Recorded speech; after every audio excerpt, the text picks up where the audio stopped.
he got experience. That's why, they hired that guy. Yeah, absolutely. Well, everyone, if you're just joining us, revelation, I didn't know that. The Brandi just pointed out a fact about this episode, connecting it to the Flash musical episode. Yeah, because it's the same director. That's Dermot Downs, is that his name? Dylan Down. uh, He actually has like 3 names, and they're all D's, and I can't remember exactly. But yeah, because for kicks and giggles, I rewatched the musical episode of The Flash, which is season 3, episode 17. It's called Duet, in case anyone wants to go on Netflix and watch that. And I had forgotten that Grant Gustin not only can sing, but can dance. And same thing with Melissa Benoist. I completely forgot that aspect of it. So I watched it a yeah. long time ago. I remember really enjoying it. But my experience with television musicals is actually very limited. Like that's the only one I can really think of that I watched. I never got into Buffy. I just it slipped by me. I never really got into it. So there's some stuff in this episode apparently that I think Brandi, you're gonna have to explain when we get there because I didn't know this was a reference, but everyone's telling me it is. So pretty It cool. has to be. It has to be a reference. I will hear no arguments. All right. Well, welcome everybody to the Unready room. Unready as always, you caught us mid conversation and I hit go live. Which is the Um, best time. Absolutely, yeah. We are talking, if you haven't figured it out already, about the musical episode of Star Trek Strange New Worlds, Subspace Rhapsody. The one that, when those titles were leaked a few months ago, we were all kind of looking at that with an eyebrow raised, going like, what is that? Yeah, it's the musical. And it's great. I'm cards on the table. I'm going to say right now, I went into it wary, a little bit wary, just, like, I hope this is good. But of course, the producers and writers and actors have all made me very comfortable with Strange New Worlds and a lot of trust in them. So I figured it would probably be great. And it was great. It exceeded all my expectations. So loved it. Yeah, I knew I would love it because I'm a big fan of good musical episodes. And I knew that so many of the cast could sing, and they proved that they Mm. could. I was under the misapprehension that Ethan Peck didn't know how to sing before this. Oh, he did. He did. That is a Mm. little secret he had until Akiva Goldsman and Henry Alonso Myers started talking about doing that musical episode because Akiva wanted to do this from the start, like before Strange New Worlds was even fully a thing. He was like, oh, Star Trek needs a musical episode. Mm. So it's not like this was, just one person's vision. It was the conglomeration of many, many people wanting to do this, and Christina Chong annoying the hell out of Oh. producers over and over again because she wanted to do it so much. Well, that's one thing. Like in this episode, you're watching, it's like, oh, everybody can sing, not bad. That's pretty good. And then Christina Chong opens her mouth, and you're just like, okay. Well, I already knew she could sing because Well, she of has course, released an EP, she's put out and a yeah, couple albums, I think. Yeah. yeah. Well, she just actually this is her first EP, and it has Oh, 4 okay. songs on it, and she had 100 copies of it, which she took to STLV Oh, or whatever nice. you want to call it now, 50, whatever your mission, I don't care. And it's just going to be STLV, frankly. Hmm. And so anyone who was getting an autograph from her that wanted to buy one, they probably sold out within like 10 minutes. Oh, that's makes sense. Like, yeah, as soon as she opens her mouth, my wife and I looked at each other and went, wow. Mm-hmm. And yeah, Ethan Peck, man, that man can hit his bass notes. Holy mackerel. Well, listen to him talk. I mean, Oh yeah, no, I know, but while singing, man. yeah. Well, we'll get into all of this because I think probably the best thing to do is just go through the episode song by song, basically, and the connective tissue and stuff. I'm sorry.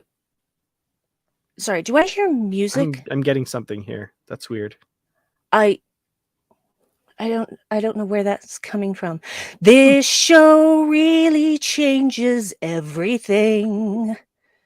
I never thought I'd see the day The cast of Strange New Worlds all singing. Wouldn't have it any other way.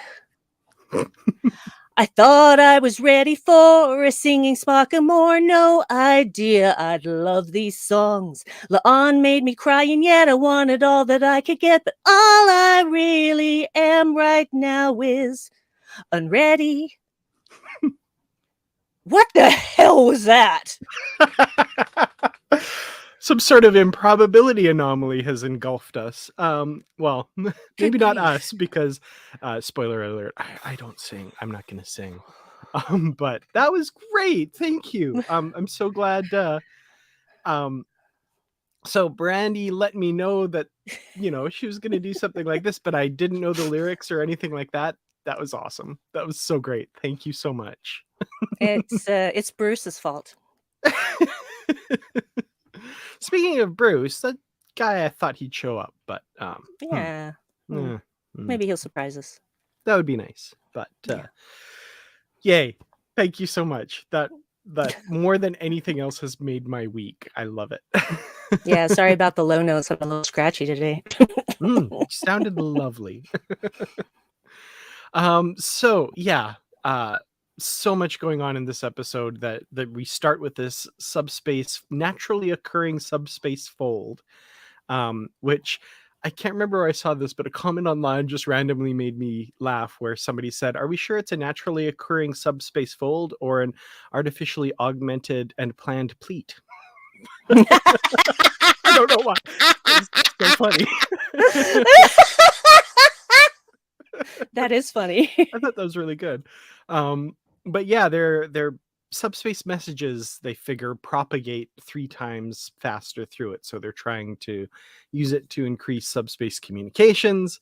But nothing's going through. And Carol Kane, Pelia, it's her fault that all of this happens. Completely. Because she suggests music. Mhm. And yeah, they send through a song which causes a reaction, and we get a techno babbly.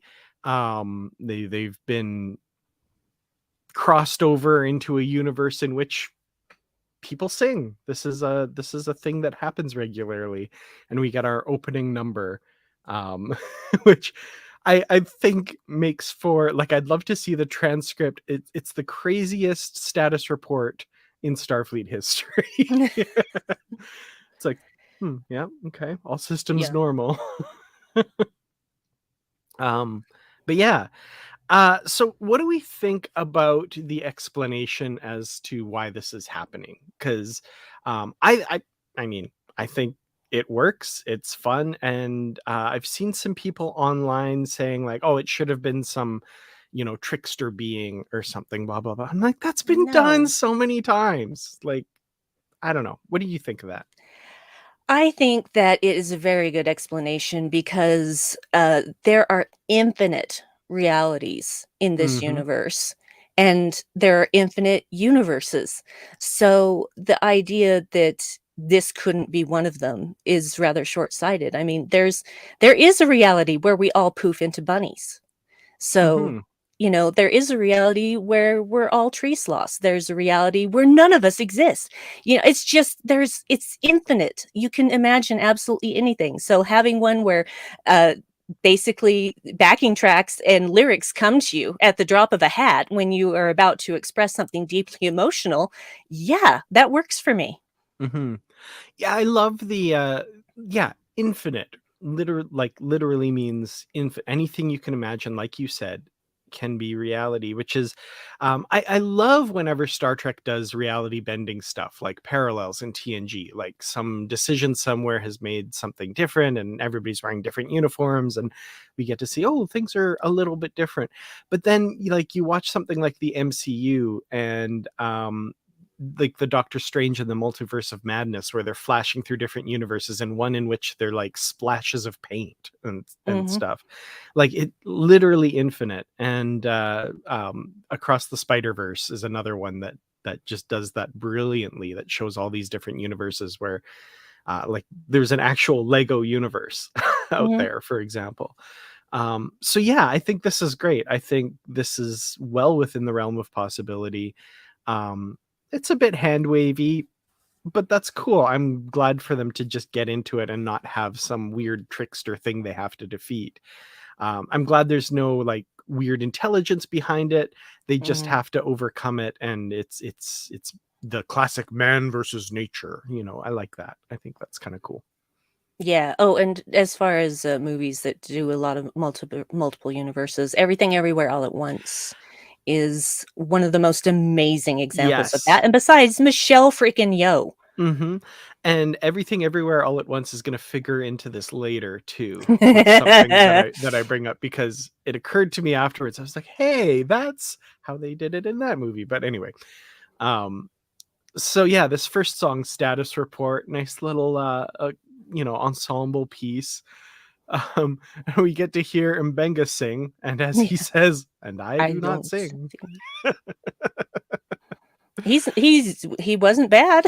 No, not bad, not bad. Pelia, we also never hear sing other than as part of a chorus, I notice. And I had to kind of um imagine myself in Carol Kane's shoes just a little bit, because as she said, she never really got into Star Trek before, didn't know anything about it. Now she's shooting this show and probably going like, I had no idea what the heck is going on here. I love this. Yeah, she actually has one line, I think, with where she's not singing with somebody else. Hmm. And it might have been All Systems Normal or Yeah. something like that. But yeah, she did actually have that one line, but everything else she was in a chorus. No. So, Um Tons of fun though. I mhm. mean, it sets the mood, and then of course the final line, but why are we singing? Yep. How angry Pike is about it. Okay, Pike spends most of the episode with like this look on his face. Mhm. I kind of love it. It's like it's almost like in the episode Charades. Like he's just Yes. constantly like, what is going on? And also a bit those old scientists, a lot of this. Mm-hmm. A lot of this. Yeah, Long-suffering Pike. absolutely. Well, we get the main title as well, which is done with a little bit of chorus flair to it. So great. It's Really good. great. Yeah. Not a cappella though. They are accompanied by music as well. But yeah, really good. I really enjoyed that as well. I thought that was wonderful. I have not gotten this soundtrack, but I want to, and I understand you've acquired it and listened to it many times. So 7. I'm up to 7. Well, 7 and a half, technically. I was halfway through it again when I had to set up for this. So, mm, yeah. And I watched the episode 5 times. So, no. Um, I like this. When Lon starts singing, you can see Pike knows it's not a joke. yeah. Oh. Because La'an would never be caught dead singing. No, for sure. Because remember in Children of the Comet when she refused Right. to sing with Yeah. Uhura to create harmonies? Yeah. No. I think one of my favorite early lines in this episode is in the briefing after we come back, when Kirk's like, I just assumed that was something you all rehearsed. But then I started. Can you imagine those first few moments where he's like, different ship? Different ship? And he even joined in. Yeah. Didn't know Paul Wesley could sing. Well done. Yeah, he's got some good pipes on him too. I was He does. impressed with some of his stuff. Which brings us to the next song, Connect to Your Truth, which was the duet with Paul Wesley and Captain Kirk and Unachin Riley. Lieutenant Kirk and Commander Unachin Riley. Let's not get ahead of ourselves. Which I thought was a lot of fun. I loved the like ballroom dancing aspect to it too, which those uniforms lend themselves to. Like there was Mm, something very gallant and graceful about their very tight pants and mm. boots that just lent a very like I don't know, classical flair to it, I guess. Indeed, and we got to hear Una reference Gilbert and Sullivan again. Mm-hmm. Well, actually, she never referenced it before this because she told Spock to keep that secret, and then Spock spilled it during her trial. Mm-hmm. So now everybody knows, or at least everybody who was at the trial and everybody who was watching the proceedings. So basically, at least the whole bridge crew knew this. Yeah. And the fact that it's probably a case that gets cited a lot over the course of the next few hundred years. So lots of law Mhm. students and people are probably reading the transcripts. So, Yep. poor Una. She's fine with it now. You can tell that she's just totally comfortable with it now. Well, she does say she would never admit it outside of the song, but for some reason, the song seems to be forcing people to release their innermost truths, which sets up nicely what we're going to see throughout the rest of the episode as well. Yeah. Well, I don't think it was so much she was denying loving Gilbert and Sullivan so much as she was saying that she could see herself on the stage. And Hmm. for 3 hours a night, to everyone's delight, I'd regale them with my renditions of Gilbert and Sullivan. Haha. Yeah, I know almost all the lyrics after 2 days. I need help. No, that's wonderful. I wish I did. For me, the tunes are really already in my head, and especially for "I'm the X." Mhm. I Yeah. just like I was at work yesterday and I realized I was going that tune in my head was going over and over and over all day, and it was just fine. It was good. It's a great song. We'll get there. Yes. Yeah, 'cause I have thoughts about that too. Yes. Oh my goodness. Okay, so from there we get La'an's solo, which is so good. How Sobbing. would I was sobbing. I was sobbing. Yes. How would that feel? Um Man, oh man. Uh that woman can sing. I've been okay.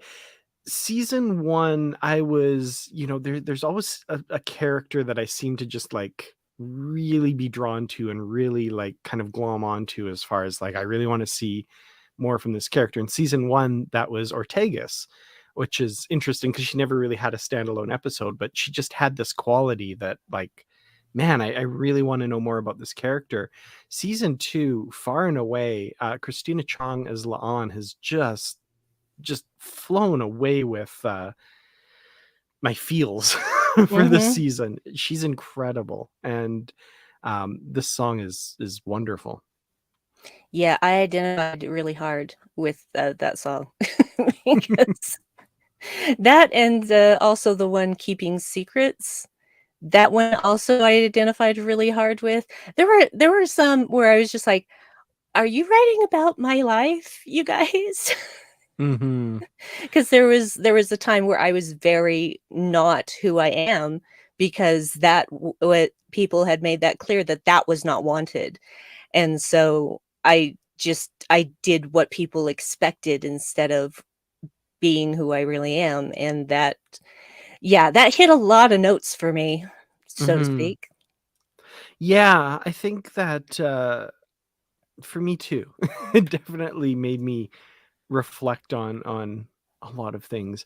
But yeah, um, I love also that we got a bit of a flashback to her time in the 21st century, and like how that could have gone differently if she'd have been more open and that sort of thing, which was interesting. I didn't expect them to go there, but I guess we don't see a ton of that hotel room, so we don't know that they went to that exact set, but they did a really good job of evoking that and bringing you back to that moment. So Mhm. Well, she was wearing that robe, so mhm. I'm just I don't know if it was the same hotel, but all I know is that, uh, I really enjoyed that, and I'm like, "See, you coulda had this, you coulda had this, and you also could have just slept in the same bed like mature adults," but, Eh. But yeah, I love that, and we'll come back to oh, okay, sorry, I'm just seeing a message from Bruce. Uh oh shoot. Okay, so he will not be joining us, unfortunately, Mm, but bum. he's thinking of us and wishes he could be here. So Well, he can watch the video. Yeah, absolutely. We miss you, Bruce. We wish Yeah, you were here. we do, for sure. So where was I? Sorry, I got distracted there. So Um, La'an's song, after yeah. La'an's song.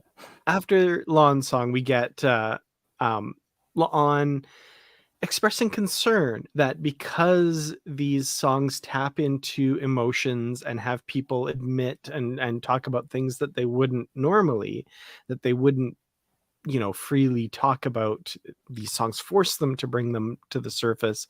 This might constitute a security risk. And so she's expressing concern about that. Pike is like, not too convinced, but, is his awareness is being raised here. But then the USS Cayuga hails them, and we get this back and forth between Pike and Battelle, private conversation, it's called. Now, I haven't seen anybody else online mention this yet, but I was watching Pike singing here and listening to him, and I was thinking, this really reminds me of something. And then it clicked. And I'm assuming most people who are watching, and Brandi yourself, of course, has seen Dr. Horrible's sing along blog. Mm-hmm. Is not Many Captain times. Pike Captain Hammer? Like, total, like, rewatch that scene with that in mind. The tone he uses, the Nathan Fillion, like, and then the hands like this, and he's Captain I Hammer, and it's I'm hilarious. never I'm And never I gonna love be it. able to unsee that now. I apologize. I've No, no, been no, holding it's not that a in bad thing. because I didn't want to mention that before we did the live show, because I I'm hadn't glad seen you did. anybody mention that yet. But Yeah, no, that's amazing, and you're absolutely right. You're absolutely right. Just wow, nice catch. Nice yes. catch. Also, we finally get a first name for Battelle. It's Marie. Yeah, Marie Battelle. That was cool. I like that for sure. Um sorry. I just I want to see him and Nathan Fillion sing together now. I would pay money. I would absolutely pay money. Also, I need to watch Dr. Horrible's Sing Along blog again, because Yeah, that's kind of same. the other television-ish musical. But anyway, that I've seen. But yeah, I enjoy this. It's clear, and I don't mean any disrespect or anything. It's lovely and stuff, but Anson Mount, not quite on the level of some of the other singers in the cast, but still just so much fun to watch. And I love that everyone in this cast is just jumping in feet first and going for it. And it's so much fun to watch. And It the is. the look on Battelle's face too. She's like, what the hell is happening? But she's singing too. And that's where we learn that it's spread. Yeah, well, they'd already had a disagreement earlier about their vacation. So Hmm. and this again is one of those things where it's like, "Just be honest, for the love of God, why is that so hard for you, Captain?" Yeah. Another one that resonates a little bit, and not so much now, but like maybe how I acted more in my high school and college years, kind of. Did I freeze? Or did Dan freeze?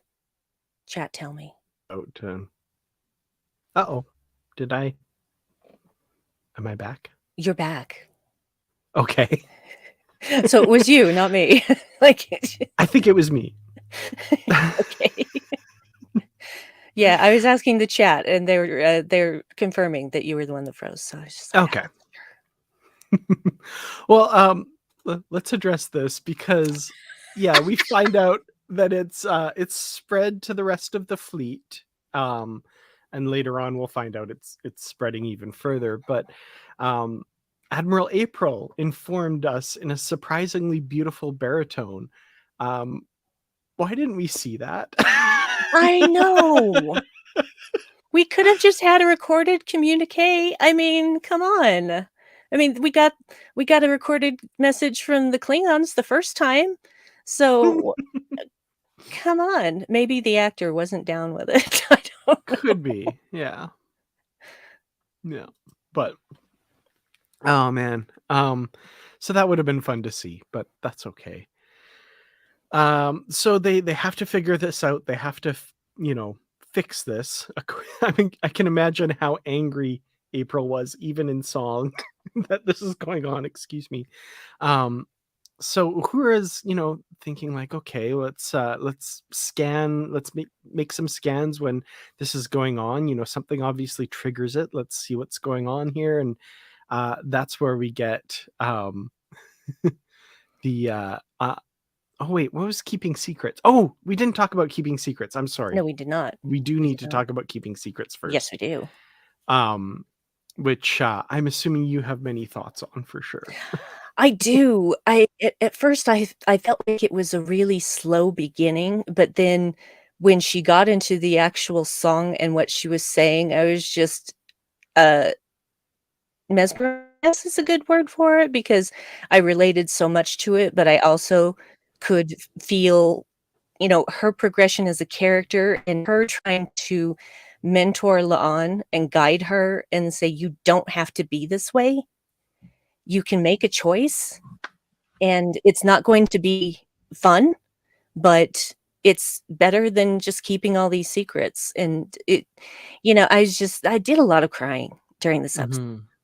and I wasn't sure I was going to like this song at first because of its sort of slow beginning, but then I really got into it, and, especially during the bridge, and I'm just like, "Yeah, yeah, this is great." And besides, Rebecca Romaine singing is I'm always there for that, always.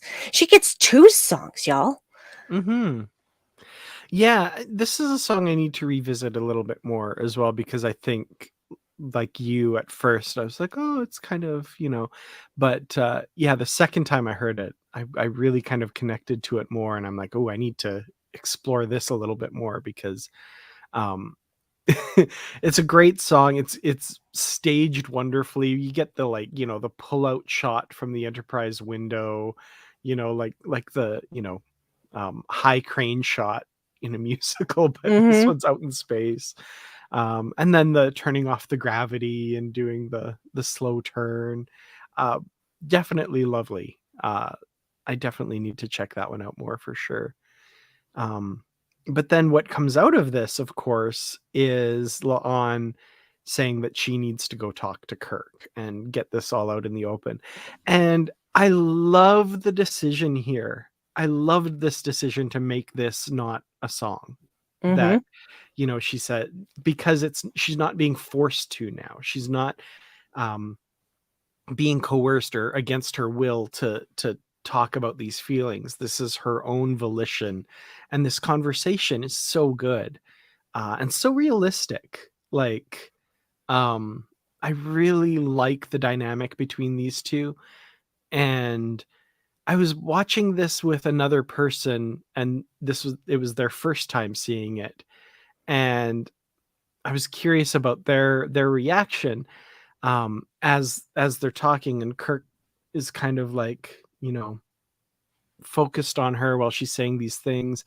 And he was saying like, oh, it's like, oh, Kirk, it looks like the Viper kind of going in for the kill here. And then you get the like, well, actually, no, I'm involved in a relationship kind of on and off again. It's on right now and it's complicated because of yada yada yada. And he was genuinely surprised and saw this character in a whole new light, which I really liked. And I think Paul Wesley is bringing something new and really cool to Kirk. Mhm. Um, he still has that Kirk-esque. He's charming. He's um, I don't know. He's so many other things that are synonymous with Kirk.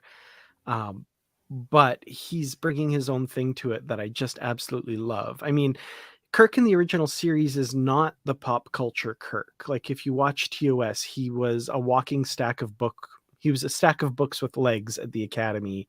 He's an officer and a gentleman. He's absolutely dedicated to his crew and his ship. His own personal life is secondary to all of those things, and he's just the consummate professional. Like, that's how he's portrayed, right? We don't get Maverick Kirk till later, till the movies, right? But I think Paul Wesley is embodying all of these, and like I said, bringing his own thing to it. And I'll stop rambling about him now, but I'm just continually impressed by him. And Dan, we can do whatever we want, all right? It's your show, dude. You can ramble for as long as you want and wax poetic about Paul Wesley's Kirk, because I completely agree with you on all levels. Okay. Well, he's wonderful. He is. And my husband, my lovely Dave, brings up a very good point when they're trying to beam in some of the particles, and he interrupts her, and he's like, "Oh, sorry, this is not my ship. This is your ship." He apologizes for interrupting. How often do men do that? Almost never. And men interrupt women all the damn time. And Kirk, I think, interrupts people a lot because Yes. he's very brash. He's that's his character, right? So I like that they're still doing that. Like, he still does that, but he's more self-aware a little bit, which I think, you can, I mean, I know things were filmed in different order and blah blah blah, and none of this was in mind, but I think you can take this and apply it to his character in the rest of the Star Trek continuity and say, oh, he's actually maybe a little more thoughtful than it sometimes he appears to be. So Yes. Agree. Agree. And he does tell on, I'd be lying if I said I didn't feel a connection, and admits that when she called him for that security information, that he felt like he knew her. So yeah, I thought that was interesting. Building up this hope until he shatters all of it. Yeah. Let's are we going to talk about that right now? Yeah, let's talk about that right now. Yeah. So Yeah, because there seems to be a great deal of confusion. there is, and people who claim to have a huge knowledge of Star Trek continuity get stuff wrong a lot, it seems. So Kirk mentions that, this partner he's talking about on Starbase One is Carol. So Carol Marcus, we know, and she's currently pregnant. And I will say, even the person I was watching this with when I watched it the second time, who is also a huge Star Trek fan, went like that. And I had to pause and what? Well, Kirk didn't know about David Marcus. Yes, he did. He very much did. And so the person that I was watching this with, it was a genuine, like, oh yeah, okay, that's right. It wasn't like I'm seeing online where people are using this as an excuse to say, like, they don't know Star Trek, blah blah blah. Look in the mirror, pal, because watch Star Trek II: The Wrath of Khan again, and I have that movie in my brain. Same. When Kirk first sees David and realizes who he is, Kirk says, "Is that David?" He knows that he has a son named David that he has not seen for a very long time. The conversation with Carol is, I did what you asked. I stayed away. You should have told him. Kirk knew. David didn't know. Yeah. Anyway. And Carol should have told him. Carol should have told David who his father was, but then she was afraid of losing him to Kirk. And so she was being selfish, but I understand that fear. And at the same time, she also deprived him of a lifetime of not knowing his dad. Yeah. So I like Tristan, I don't know where people get the idea he didn't know about David. There was a version of the script that was the case, but that's not what was shot and not what was on screen. So and we all know what's on screen is what's canon. Yeah, and I mean, I can't believe that people that are saying this have read some, first version of the script or something. No, they're just misremembering, I think. So, which is really weird because most people consider The Wrath of Khan the best of the original series movies. I would say it's in the top two for me, the other one being uh, uh, oh my gosh, whichever one 6 was, I can't remember the title Oh, for the some Undiscovered reason. Country. Yeah. Thank you.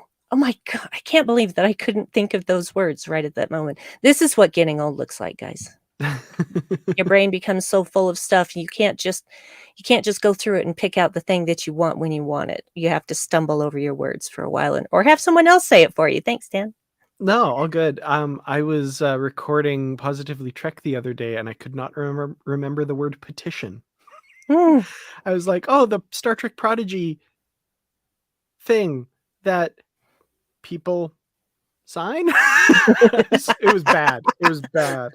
Luckily, if you listen to the episode, it sounds like I knew the word all along. And editing, it's wonderful. Editing's great. It is. Unfortunately, can't do it in a live show. Sorry, Brandi. No, it's fine. I own my mistakes. I leave in my mistakes. It's all good. Um, so yeah, that's I love that conclusion to La'an and Kirk. I kind of am glad that they don't, go a different direction and have them get into a relationship or something like that, because um I would just feel sad for everybody involved, because we've never heard of La'an in Kirk's past or anything in anything else. So obviously that would be, not something that's at least long lasting or anything like that. So I really like the way they leave things. I think it's a very mature, it's a very realistic outcome and conversation. So, Yeah. and the fact that, like, after this, and this again is something that I really related to. After this, La'an realizes, like, that felt kind of good, and maybe I can be more open to these sorts of things in the future, and open myself up a little bit. Um, and for me, thinking way, way, way back to my very first relationship and the breakup, and that's always so hard on people, right? Your first relationship. It took a long time after that for me to, you know, open myself up again. And I remember this is gonna sound silly, but the Brendan Fraser movie Bedazzled Oh, yeah. was life changing for me, which is crazy to say because it's so silly. But he spends that whole movie wanting to ask this woman out, and not, wanting to be different people to try and do that. And at the very end of the film, he learns the lesson that, like, he just has to be himself or whatever, and goes and asks the woman out, and she says, "Oh, I actually have a boyfriend." And she's like, "Oh, okay." And I remember watching the movie, I was like, "Well, that didn't seem so hard." That's it? That's the worst that'll happen? Anyway, I was a young man, and it was very helpful. Yeah. But Lon Yeah. kind of learns that same lesson here, I guess, where, you know, there's a bit of heartbreak because, it didn't necessarily go the way she would have possibly wanted it to, but she opened herself up and probably realizes, well, that wasn't so bad, I didn't get as hurt as I expected to be.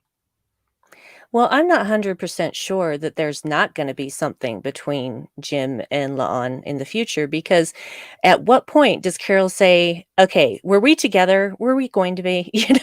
And Hmm. so it just cuts him out of the picture, because it's obvious he's not going to step down from his commission. He's not going to be around. And so it may be that this is, shortly after this is the point where she cuts him off. I don't know. I guess we'll see. I bet Yeah, it's not the last we've seen of James T. Kirk in this series. I definitely think, yeah, not. So that's a good point for sure. Okay, so as we talked about, Uhura is, trying to figure out where these are coming from, what's causing them. So she instigates a breakout into song, and this is where we get the "I'm Ready" number in the mess hall or in the bar, which I love this song.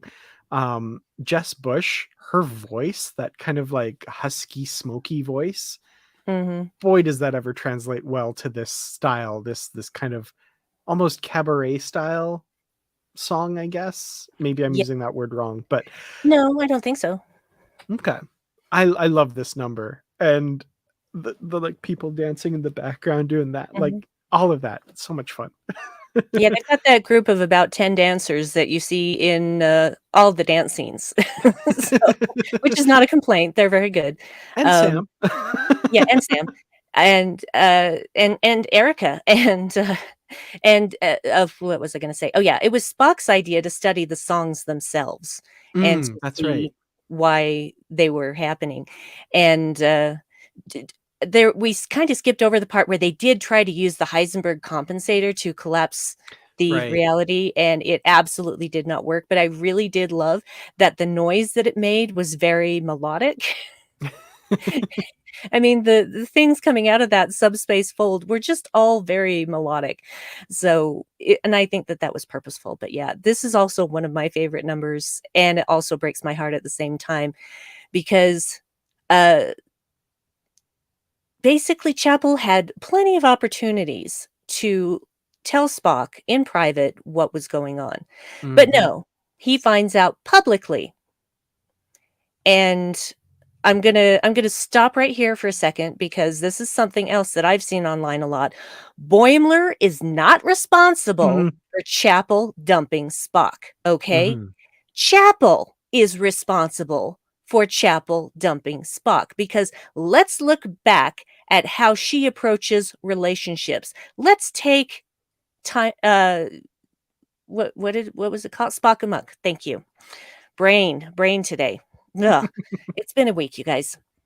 Uh, and how she basically, anytime anything starts to get even remotely serious, remotely exclusive, she runs. She ditches that person. She did it in that episode to a guy. Hmm. So this idea that that isn't the impetus for what she did, because she has this line in the song, it's freedom and I like it. My spark has been ignited. If I need to leave you, I won't fight it. I'm ready. She basically is saying, this was never going to be a long-term thing. And she even said that in episode 7 that she didn't want it to be a long-term thing. She didn't even want that. So stop saying that Boimler caused this because he didn't. Leave my Boimler alone. Hmm. Absolutely. It makes me wonder if when Chapel gets engaged to Roger Corby, he just went missing before she could run. Hey, that's exactly my thought. um but yeah, this number is so good, and I'm feeling for Spock in this because yeah, he's on the bum end of this. And I mean, absolutely don't fault Chapel for her decision, of course.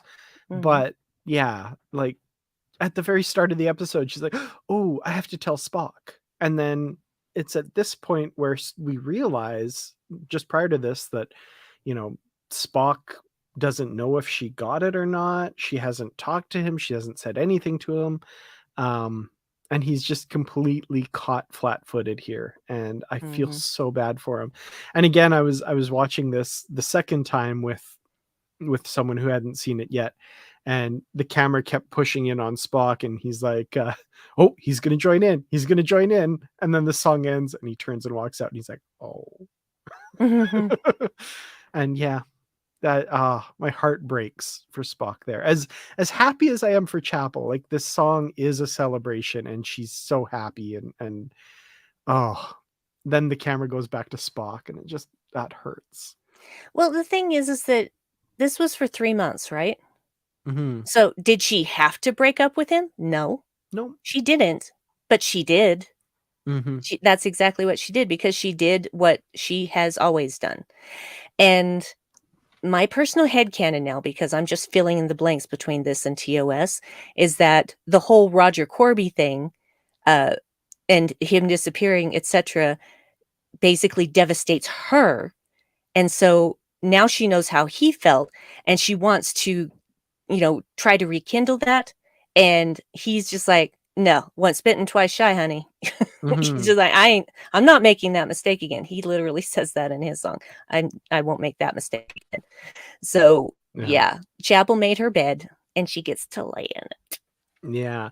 Well, let's move on to that song then. I'm the X, which Spock's song, first of all, is a mathematical pun. which Mhm. makes me so happy. But when I first watched this, the first time watching this through, this was my absolute favorite. Him hitting those low notes Oh my and god. oh, he's so good.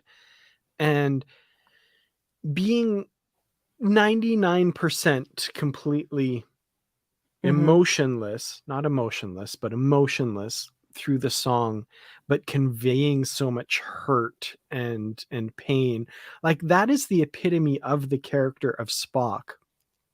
And I find it wild that in an episode where Spock is singing a number in a musical makes me think he's the most like Leonard Nimoy's Spock he's ever been, which is saying something because he channels Leonard Nimoy's Spock so well.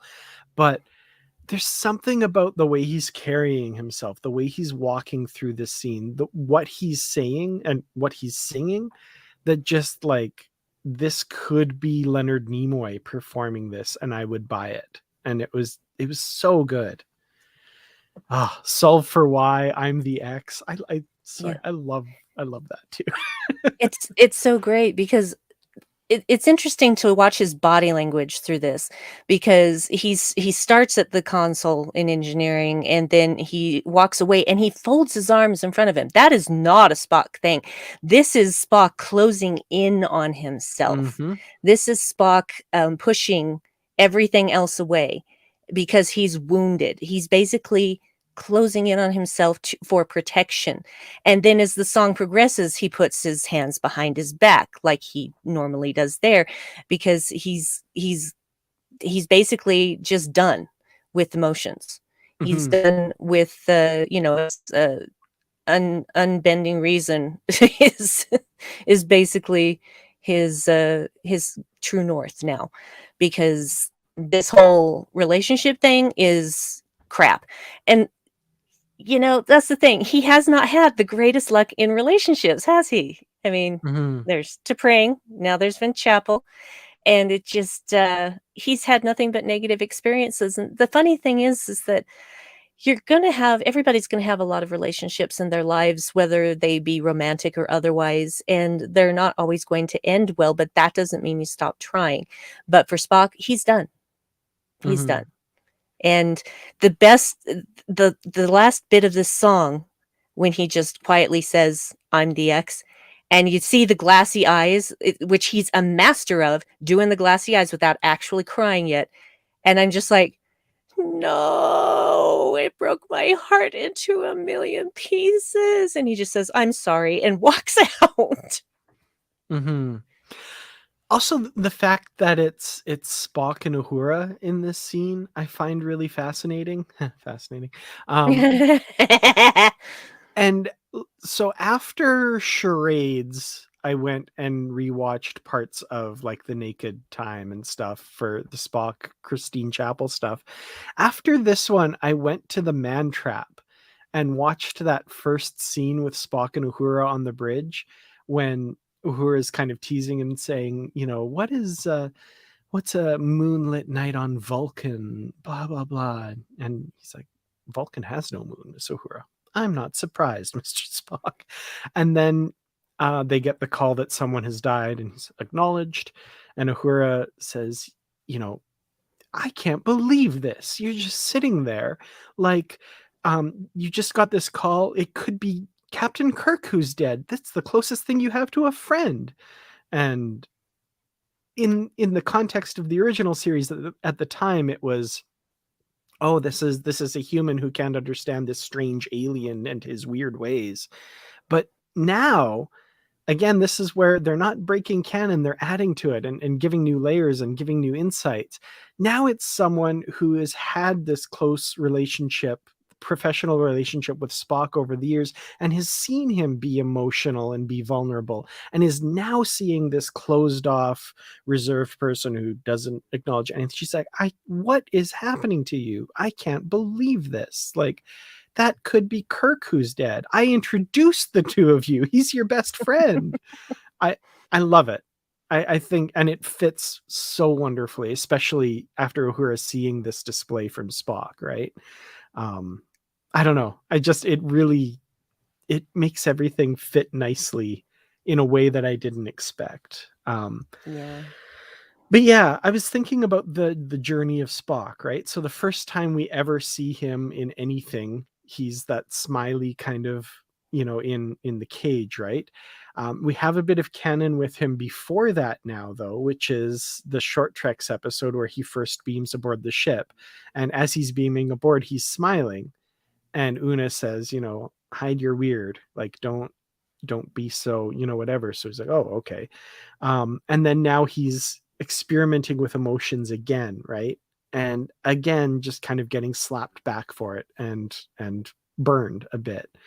So is this song the ultimate showing of him becoming the TOS Spock? I don't necessarily think so. I think there's going to be Yeah. more that we're going to see that evolves him there, but I think this is a big thing that is causing him to pull back a lot at this point. So I don't know if he's where we see him in TOS yet, but he's definitely on that journey. Well, yeah, he is. And again, that's why when people say these writers don't know canon, I just shake my head because they Hmm. do. They know it better than you do, apparently, people who say Hmm. that they don't know it. So, you know, No. Well, from here we get an Uhura solo, which so like destroyed me. yeah. The first time I watched it through, I think I'm the X was my favorite. The second time watching through, this one really moved me. It was so good. Again, it's another one that starts out a little slow and a little, but then by the end, it is just so rousing. And Celia Rose Gooding's voice is so Mm. incredible. Uhura just kills it in this one. Um, yeah, Grammy winner, Celia Rose Gooding, yes, absolutely. and Tony nominated. Very cool. Yeah. Um, so any thoughts on this one that you'd like to share?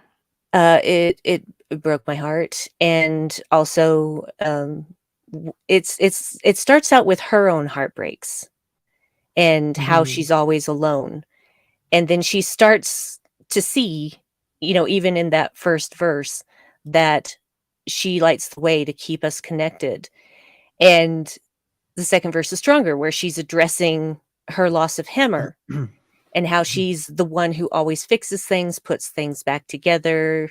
My whole life has been fix this and save you. And uh and she realizes, "Oh, that is my purpose. That is my purpose. My purpose is to keep people connected." And when she realizes that, the joy with which she's singing, it made me so emotional. This is 2 weeks in a row. Sorry, you guys. No, don't need to apologize at Yeah. all. This is not a traumatic cry though, sorry. No, I'm not sorry, I'm not sorry, this is me, and you guys just have to deal with it, so but yeah, that 3rd chorus was the one that really destroyed me in the best way, Hmm. because she's looking back at all of these things that have influenced her, and realizing, because she didn't know her purpose in season 1, and she wasn't fully aware of her purpose in season 2 until this situation, and she realizes, "Oh, this is what I'm meant to do. Oh, how wonderful that is to know what you're made for." That is an Hmm. amazing, amazing thing. Not all of us get that. Not all of us figure that out in our lifetimes. And so to watch her at such a young age, because we know the character is 22, that she figured out this purpose at that point, and she goes on to be this really amazing, just officer and person, and just it's really moving. No. Yeah.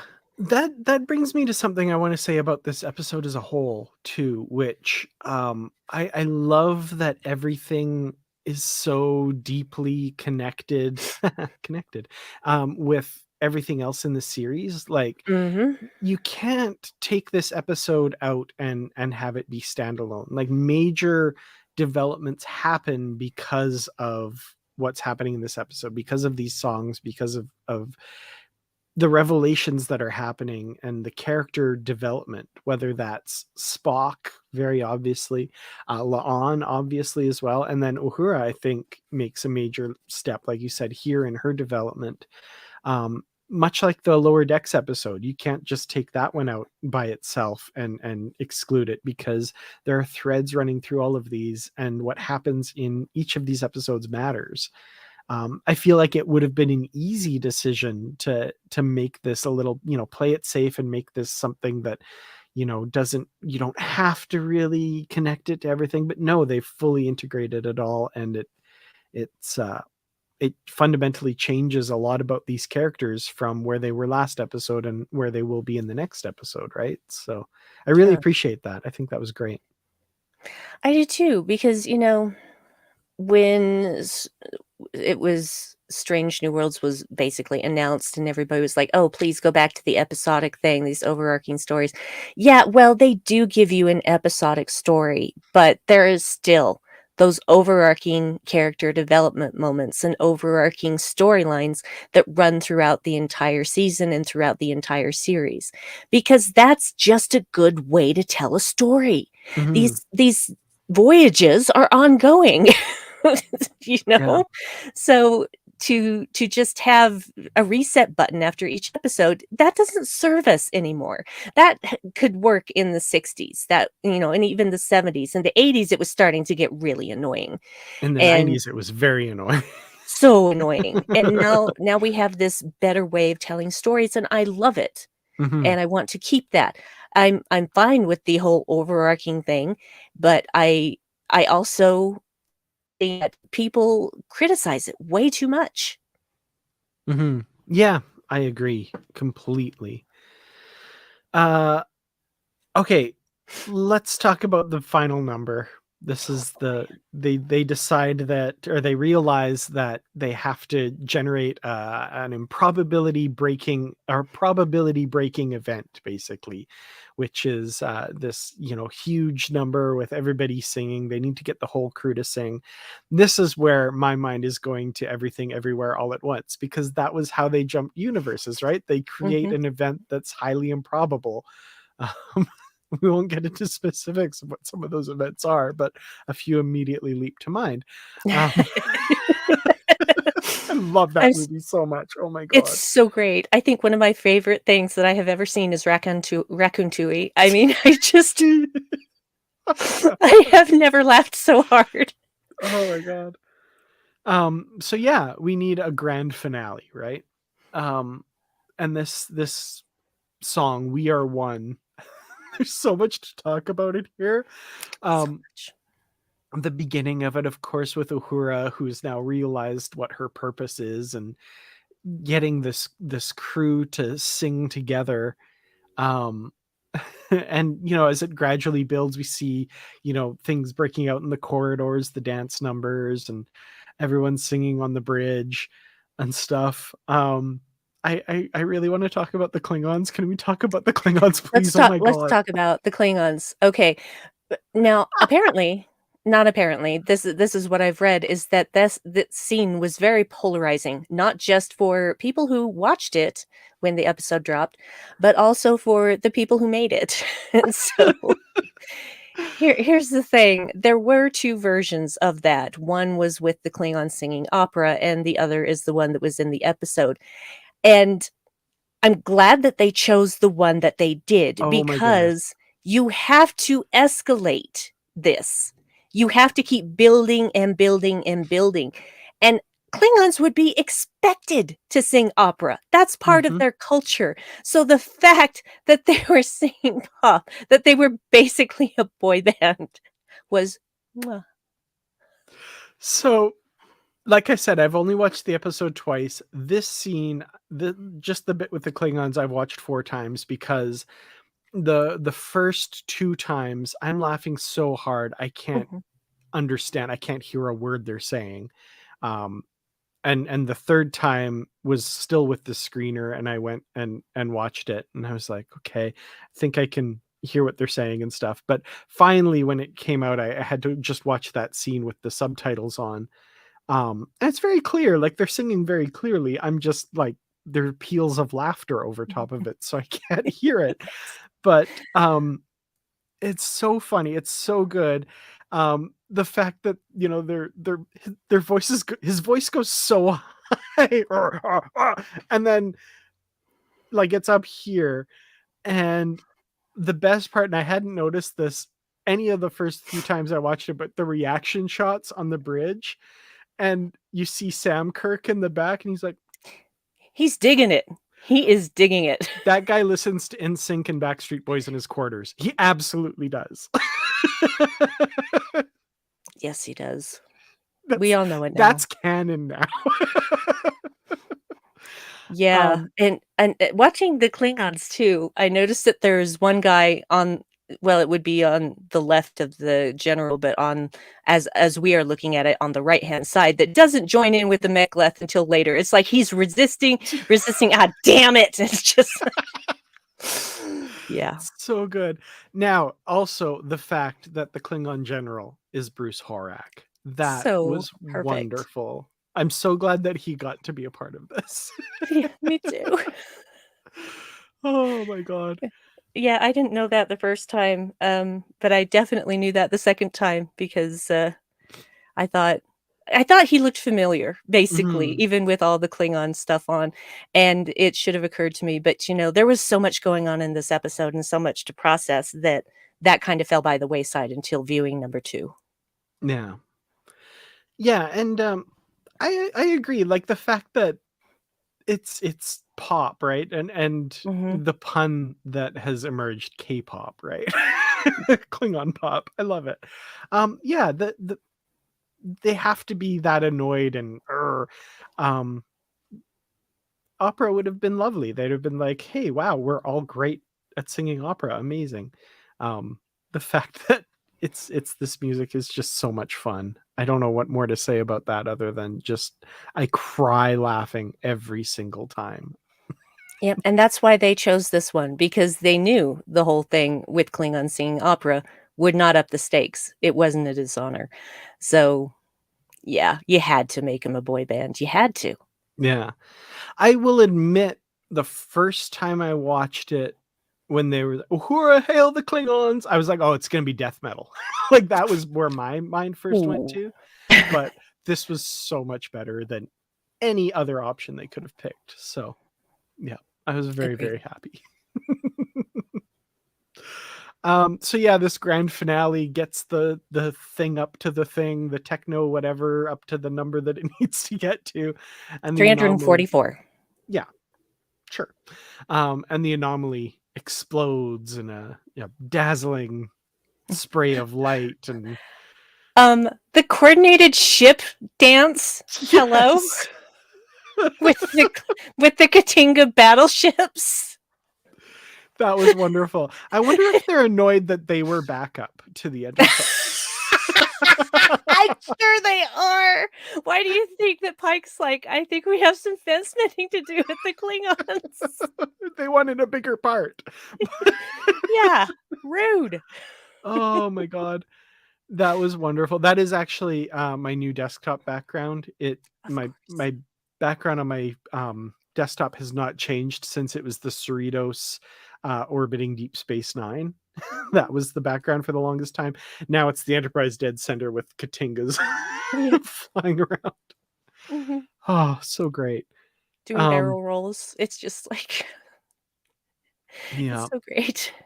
And then the TOS theme over the like wrap up and stuff. Mhm. That was great. That was like the curtain call song, right? Like I love it. Yeah. And I think some of the stuff that they were doing may have been, improvised moments, that they left in, like Pike dancing with Pelia. I just Yeah. that was just that seemed just very Anson Mount to me. Not so Mhm. much Pike, but just very Anson Mount. Yeah. I also love that like it's getting there, but it's not quite getting there. So Spock's like, "Well, I gotta I gotta do my Yeah, part." gotta get it. We're almost there. We're almost there.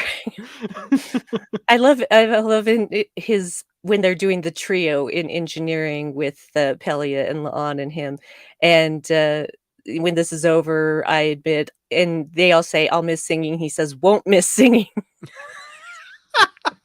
Oh my god. Okay, I need to rewatch that. I missed that. That's Yeah. wonderful.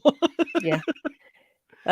And they're talking, singing that final chorus, and this is, protecting the mission. This is our prime directive. Not exactly. That part I caught on the second That's great. You're just like, I'm that guy. Not exactly. Yeah.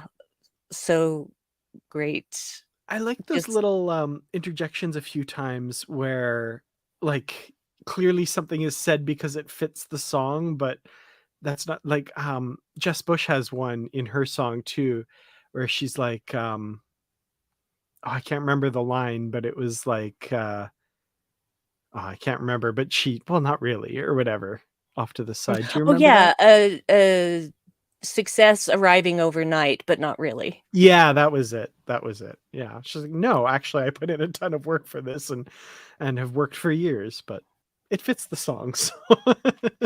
But that's why she does that. What the whole, but not really. Mhm. Exactly. So yeah, there's some last minute negotiations with the Klingons, I forgot, and we get, the return of wobbly Spock. Oh my god, one of my favorite things about this episode, the stumble as he steps out of the turbo lift and then he walks to his seat and just kind of falls into it. So good. So great. So great.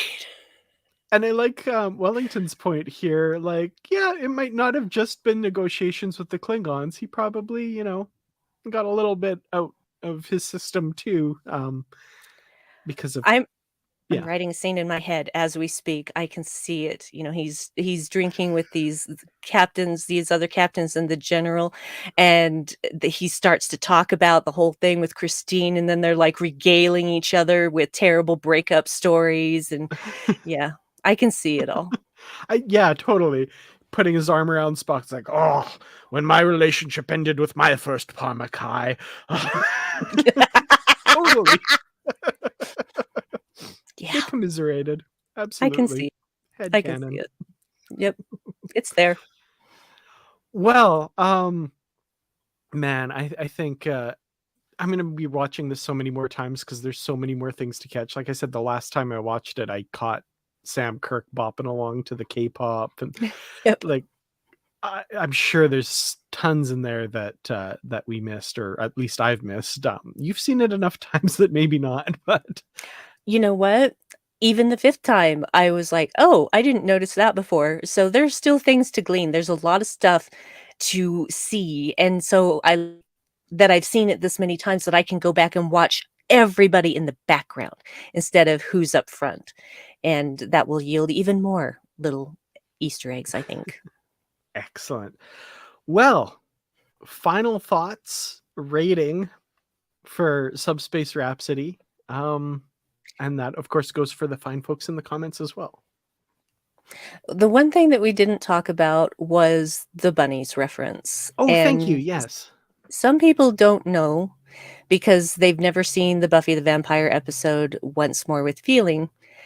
Uh, there's the demon Anya, correct? And she thinks bunnies are terrifying. And when she explains why, of course, I agree with her.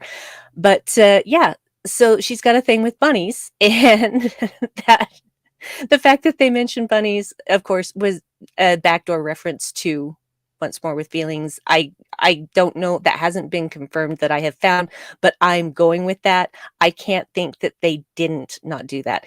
Here's another weird thing. So the people who did the songs were in a band called Letters to Cleo. Letters to Cleo are known as being the band in the movie 10 Things I Hate About You with Heath Ledger. They made a television series of 10 Things I Hate About You with Ethan Peck in the Heath Ledger role. And now Ethan Peck started being on Star Trek in 2019. So 2009, 10 Things I Hate About You. 2019, Ethan Peck is now on Star Trek. And now it's coming full circle with these people from the movie doing the songs It's all connected, you guys. It's all connected. Everything is Cue connected. cue Mariner picture with the strings on the wall going like. So, 2009, 2019, what's going to happen in 2029? Keep your eyes peeled, folks. Ooh. But I give this, oh gosh, there's so many good things to reference here. I'm going to give this one giant Sam Kirk enjoying Klingon pop. It's very close to what I just decided mine was going to be. Darn. Okay. I'm sorry. You No, should have no, let me go no. first. No, it's okay. It's okay. I loved this episode. Again, like I said, going into it, I was a little bit wary, but at the same time, very trusting of the folks that have brought us, these 2 amazing seasons of Strange New Worlds. But like nothing could have prepared me for how much I enjoyed this. And everything like this that I've seen, I've really enjoyed. So I don't know why I should have been wary at all, because Dr. Horrible's sing along blog I absolutely love. And the Flash one I thought was wonderful as well. And again, I don't have a ton of experience outside of that as far as, these kinds of musicals go, but I've watched many a live musical performance and always love them. So combining 2 things that I love, like how is that not great? And they Mhm. amazingly blew it out of the water. Like I've said in previous things, it was either going to be, the best thing I'd ever seen, or a glorious train wreck that you can't turn away from. And it was Yeah. very much the first one. And there shouldn't have Yeah. been any doubt that it wouldn't be, I think. So Well, even if it had been a glorious train wreck, it still would have been interesting. It would exactly. never have been boring. But I fully believed that this would be awesome, and I was proven correct. Absolutely. Me too, for sure. And should have figured that from the beginning. And the universe went, hello. Yeah, right. Okay, yeah. Slapped you upside the head, Dan. Exactly. So I'm going to give this, I'm just gonna say, an entire fleet of spinning starships doing a musical number. Um my original one was going to be a future scene in which we go into Sam Kirk's quarters and he's bopping along to Bye Bye Bye. He's doing the choreography too. Totally. Yep. He Absolutely. knows the choreography. Yep. 100%. Mhm. I need to buy the album. I haven't done that yet. I feel like this would make good road trip music. I would love to sing along to a lot of these. Yeah. Huh. Yeah, it's great. I love it. It's definitely really great in stereo, especially with Mm, the theme song, the opening theme song, because you've got voices on this side and voices on this side, and it's stunning. yeah. Uh, well, I mean, I can't see them doing this again on a regular basis or anything like that. I think this works really well as what it is. Um, I don't necessarily want to see more of this because I feel like it would be. Oh, the other thing I wanted to bring up, and somebody, I think Patrick posted a screenshot of somebody thinking about this.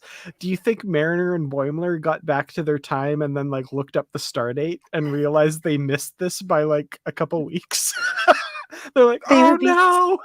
they'd be so pissed because Tawny's a singer. Yeah.